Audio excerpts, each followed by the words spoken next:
Reporter exclusive breaking. Bike മോഷണ കേസിൽ Thiruvananthapuram fort police ചുറ്റിക കൊണ്ട് മർദ്ദിച്ചെന്ന് കൊച്ചിയിലെ വർക്ക്ഷോപ്പ് ഉടമ. മോഷ്ടിച്ച വാഹനം എവിടെയെന്ന് ചോദിച്ചായിരുന്നു മർദ്ദനം. ഏതു വാഹനം എന്ന് തിരിച്ചു ചോദിച്ചിട്ടും മർദ്ദനം തുടർന്നുവെന്നും കടയുടമ റിപ്പോർട്ടറിനോട് പറഞ്ഞു. കേൾക്കാം. രാത്രി ഒരു 1:50 എനിക്കൊരു ഫോൺ വന്നു. ഞാൻ ഫോൺ നോക്കുമ്പോഴത്തേനും ട്രൂ കോളറിനകത്ത് സുജിമോൻ ഫോർട്ട് പോലീസ് എന്ന് പറഞ്ഞാൽ വന്നത്.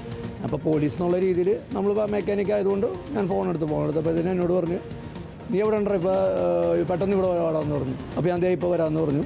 അങ്ങനെ ഞാൻ വീടിൽ നിന്ന് ഇറങ്ങി വന്നപ്പോഴത്തേനും അവൻ തന്ന വണ്ടി എന്താണെന്ന് ചോദിച്ചു. ഞാൻ പറഞ്ഞു, ഇയാളെ എനിക്ക് അറിയാൻ പാടില്ല പറഞ്ഞാൽ ഞാൻ ഇയാളെ കണ്ടിട്ട് പോലുമില്ല, ഞങ്ങളമ്മ പരിചയം പോലുമില്ല, പിന്നെ എങ്ങനെയാണെന്ന് ചോദിച്ചു. പിന്നെ അവരൊന്നും എന്നെ സംസാരിക്കണ്ട, എന്നെ എടുത്തിട്ട് അടിയായിരുന്നു, ചുറ്റുകൊണ്ട് അടിയായിരുന്നു. ഒരു എന്നെ റിലീവ് ആക്കണത് 3 മണിയായപ്പോഴാണ്. ഇങ്ങനത്തെ പോലീസുകാരൻ ഫോൺ ചെയ്തിട്ട് എന്തൊക്കെ ചോദിക്കണ്ടായിരുന്നു. അപ്പം ഇങ്ങനെ അവൻ പറയുമ്പോൾ തമ്മിൽ പരസ്പര വ്യത്യാസമായപ്പോഴത്തേനും പിന്നെ അപ്പോഴൊക്കെയാണ് ഒന്ന് അഴിഞ്ഞത്. അതുവരെ അക്രമമായിരുന്നു, ചുറ്റിയൊക്കെ അടിക്കണത്. ജിനു എന്ന് പറഞ്ഞാൽ ആ മുടി ഇങ്ങനെ ആ പയ്യനായിട്ട് വന്നത്. ആ പയ്യനെ നല്ല അടി അടിച്ച് ചുറ്റിയൊക്കെ അടിക്കണം. അല്ല വേറെ ഒന്നാണെങ്കിൽ രസമുണ്ട്, കൈക്കടിക്കണേൻ്റെ രസമുള്ളൂ, ചുറ്റിയൊക്കെ അടിക്കണത്. പിന്നെ ഷോക്ക് അടിപ്പിച്ച് എന്നെ ചെയ്ത കാര്യങ്ങളാണ് ഞാൻ പറയണത്. പ്രതിനെ ചെയ്തിട്ട് അത് പ്രതിയാണെന്ന് വിചാരിക്കാം, നമ്മളെ ചെയ്യണെന്തിനാണ്?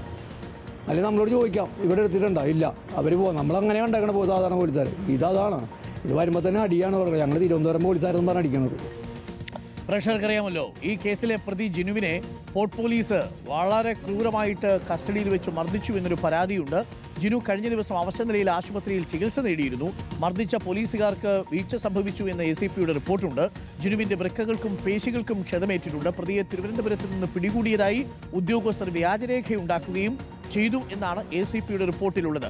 ഇപ്പോൾ നമ്മൾ പുറത്തുവിട്ടിരിക്കുന്ന ഈ ശബ്ദ സംഭാഷണം കൊച്ചിയിലെ ഒരു ബൈക്ക് റിപ്പയർ ചെയ്യുന്ന ഒരു ഉടമയുടേതാണ്. അവിടെ അദ്ദേഹത്തെയും ഈ പോലീസ് ക്രൂരമായി മർദ്ദിച്ചു എന്നാണ് വരുന്നത്. എന്ന് പറഞ്ഞാൽ 3ാം മുറ പ്രയോഗിച്ചു. SS ശരണും ഹരിമോഹനുമുണ്ട് കൂടുതൽ വിവരങ്ങളുമായി. ശരൺ, ഇപ്പോൾ ഈ വർക്ക്ഷോപ്പ് ഉടമ പറയുന്നത് കേൾക്കുമ്പോൾ നമ്മൾ മനസ്സിലാക്കുന്നത് ഒരു 3ാം മുറയ്ക്ക് സമാനമായ രീതിയിലുള്ള മർദ്ദനം അയാൾക്കെതിരെയുമുണ്ട്. ഇയാളെ പ്രതി എടുത്തിട്ടില്ലല്ലോ അല്ലേ ശരൺ? എന്നിട്ടാണോ എടുത്തിടിച്ചത്?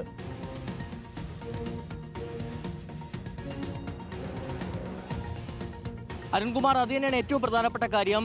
ഇദ്ദേഹം പ്രതിയല്ല, മറിച്ച് സംശയം മുനയിൽ നിർത്തിക്കൊണ്ട് ഉള്ള ക്രൂരമായിട്ടുള്ള മർദ്ദനം, അതായത് 3ാം മുറയാണ് ഇവിടെ നടന്നിരിക്കുന്നത്. നേരത്തെ നമുക്കറിയാം, ഫോർട്ട് പോലീസ്, അതായത് തിരുവനന്തപുരത്തെ ഫോർട്ട് പോലീസ് 2 യുവാക്കളെ കസ്റ്റഡിയിലെടുക്കുന്നു. അതിനുശേഷം ക്രൂരമായി തന്നെ മർദ്ദിക്കുന്നു. അതിൽ 4 പോലീസുകാർക്കെതിരെ ഈ കുറ്റം തെളിഞ്ഞോടുകൂടി സസ്പെൻഷൻ നടപടികളിലേക്ക് പോവുകയാണ്. നേരത്തെ 2 പേർക്ക് മാത്രമാണ് ഈ മർദ്ദനമേറ്റെന്നുള്ള വിവരമാണ് പുറത്തു വന്നിരുന്നുണ്ടെങ്കിൽ ഇപ്പോൾ നമ്മൾ മറ്റൊരു പ്രധാനപ്പെട്ട വിവരം കൂടി പുറത്തുവിടുകയാണ്. കൊച്ചിയിലെ വർക്ക്ഷോപ്പ് ഉടമയ്ക്ക് മർദ്ദനമേറ്റിട്ടുണ്ട്. അദ്ദേഹം പറയുന്ന കാര്യം ഇങ്ങനെയാണ്. അതായത് കഴിഞ്ഞ വെള്ളിയാഴ്ച പുലർച്ചയോട് കൂടിയാണ് പോലീസ് സംഘം ഈ പ്രതിയായ ജിനുവിന് ഒപ്പം ഈ വർക്ക്ഷോപ്പിലേക്ക് എത്തുന്നത്. അതായത് ജിനുവിനെ നേരത്തെ പിടികൂടിയതിന് പിന്നാലെ ജിനു പറഞ്ഞിരുന്നത് ഈ വർക്ക്ഷോപ്പിന്റെ വെച്ച് താൻ മറ്റൊരാൾക്ക് ഈ വാഹനം കൈമാറിയെന്നുള്ളതാണ്. ആ വിവരത്തിന്റെ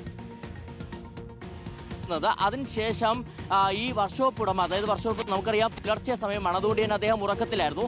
ഉറക്കത്തിൽ നിന്ന് വിളിച്ചെണീപ്പിച്ച ശേഷം അദ്ദേഹത്തോട് വർക്ക്ഷോപ്പിലേക്ക് വരാൻ പറയുന്നു. അങ്ങനെ അദ്ദേഹം വർക്ക്ഷോപ്പിലേക്ക് എത്തിയതിന് പിന്നാലെ ക്രൂരമായ മർദ്ദനം നടത്തുകയായിരുന്നു. അതായത് ഇവിടെ ചുറ്റിക കൊണ്ടുപോലും മർദ്ദിക്കുന്ന സാഹചര്യം ഉണ്ടായിരുന്നു എന്നുള്ളതാണ്. പുലർച്ചെ 1:30 കൂടിയാണ് 4 അംഗ പോലീസ് സംഘം എത്തുന്നത്. അതിനുശേഷം 3 മണി വരെ ഈ മർദ്ദനം തുടരുന്ന സാഹചര്യം ഉണ്ടായിരുന്നു. ഇതിനിടയിൽ തന്നെ ഈ പ്രതി ജിനു ഇവിടെ നിന്ന് ഓടി രക്ഷപ്പെടാനുള്ള ശ്രമം നടത്തി. അതോടുകൂടി പോലീസുകാരുടെ അറ്റൻഷൻ മാറുകയും പിന്നീട് പോലീസ് സംഘം മടങ്ങിപ്പോവുകയായിരുന്നു എന്നുള്ളത് കൂടിയാണ് ഇപ്പോൾ വർക്ക്ഷോപ്പ് ഉടമ നമ്മളോട് വെളിപ്പെടുത്തിയിരിക്കുന്നത്.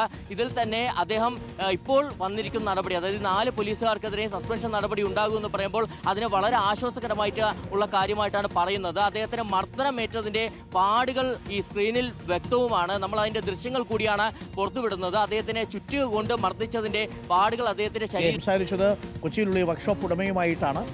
ഹരി നമുക്കൊപ്പം ചേരുന്നു. ഹരി, ഈ പ്രതി ജിനുവിനെ വൃക്കയും കരളും അടക്കം ഇടിച്ച് പരുവാക്കിയിട്ടുണ്ടെന്നാണ് മനസ്സിലാക്കുന്നത്. അതിപ്പോൾ ACP റിപ്പോർട്ട് അത് ശരിവെക്കുകയും ചെയ്യുന്നു.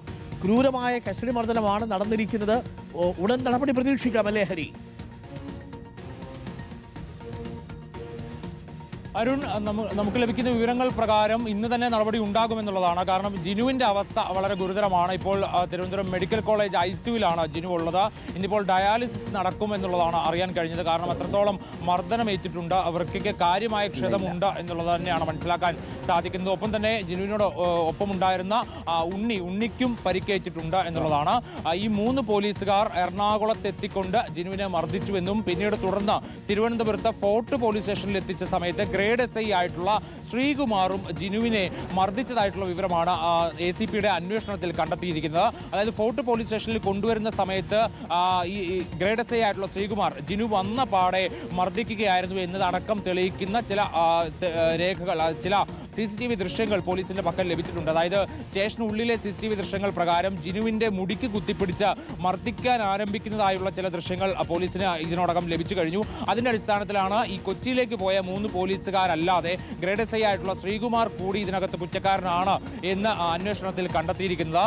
ഇതിൽ ഈ 4 പോലീസുകാർക്കെതിരെ വകുപ്പ് തല അന്വേഷണം അടക്കമുള്ള നടപടികൾ കൂടി ഉണ്ടാകുമെന്നുള്ളതാണ്. ആദ്യം സസ്പെൻഷൻ, അതിനുശേഷം വകുപ്പ് തല അന്വേഷണം ഉണ്ടായി കൂടുതൽ നടപടികളിലേക്ക് കടക്കാനുള്ള നിർദ്ദേശമാണ് ഇപ്പോൾ കമ്മീഷണറുടെ ഭാഗത്തു നിന്നുണ്ടായിരിക്കുന്നതെന്നാണ് മനസ്സിലാകുന്നത്. അരുൺ.